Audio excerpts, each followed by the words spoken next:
wadagdaga gabadhii Soomaalida ahayd ee guursatay jilaaga caanka ah ee Hollywoodka Idris Elba oo xaqiijisay inuu ku dhacay cudurka coronavirus.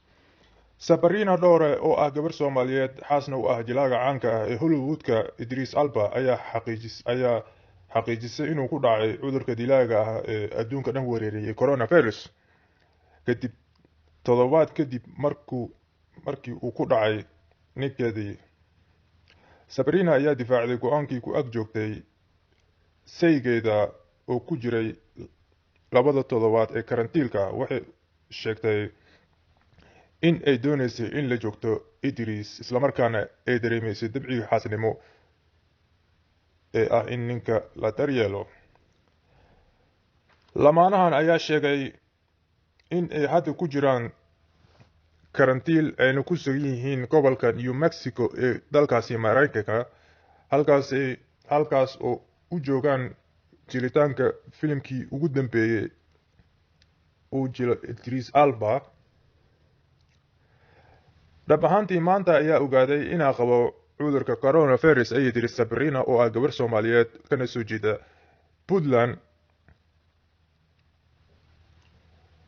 iyadoo la hadlaysay wargeyska The Washington Post.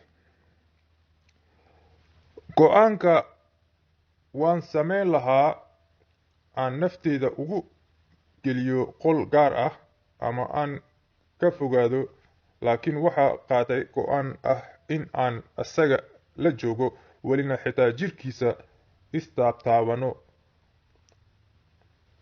ayay tiri Sabrina. Mararka qaar waxaa dhici jirtay asigoo qaba cudurka coronavirus inaan sameyno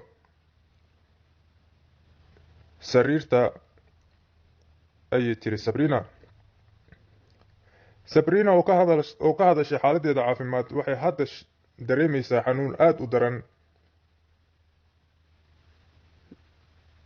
iyadoo ugu digtay dadka caalamka inay aad uga feejignaadaan cudurka coronavirus. Sabrina oo sii hadlaysay ayaa waxay hadalkeeda sii raacisay, laga yaabee inay isbedesho xaaladeena caafimaad toddobaadyada soo socdo, waana idinla socodsii doonaa. Kaliya walwalka aan qabno ayaa ah inaa labadeena isla fadhino annagoo labadeenaba laga helay calaamadaha caddeynaya inaan qabno coronavirus.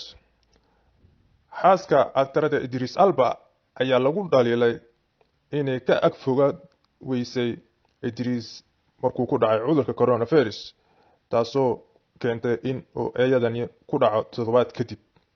Wixii warar ah ku soo kordha xaaladda Sabrina oo ah gabar Soomaaliyeed, kala soco madadaalo cusub. Subscribe saar mahadsanid.